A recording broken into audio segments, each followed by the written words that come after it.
नमस्कार, मी श्रीधर कुलकर्णी। आज आपल्याला शेअर मार्केटमध्ये काय घडामोडी घडल्या या संदर्भात थोडक्यात माहिती सांगणार आहे। आज सकाळी मार्केट सुरू झाल्यापासून तेजी होती। दिवसभरच्या कामकाजामध्ये मार्केट स्थिर होते। आज मार्केट संपताना सेन्सेक्स फक्त 5 पॉईंटने घसरून 82,555 वर बंद झालेला आहे। निफ्टी हा 1 पॉईंटने वाढून 25,280 वर बंद झालेला आहे। आजच्या कामकाजामध्ये BSE consumer durable goods index 1.27% वर आहे। BSE capital goods index 0.62%, BSE bank index 0.51% वर आहेत।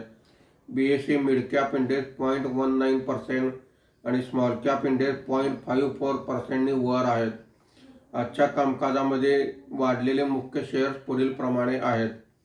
ICICI bank 1.45%, Bajaj Finserv 1.30%, Titan 0.85%, Nestle 0.75% अशी वाढ आहे। आज काही घसरलेले मुख्य शेअर्स पुढील प्रमाणे आहेत। Infosys 1.22%, Bajaj finance 1.13%, JSW steel 0.97%, HCL technology 0.95% अशी घसरण आहे। आज एफआयआयने 1029 कोटी रुपयांची खरेदी केलेली आहे।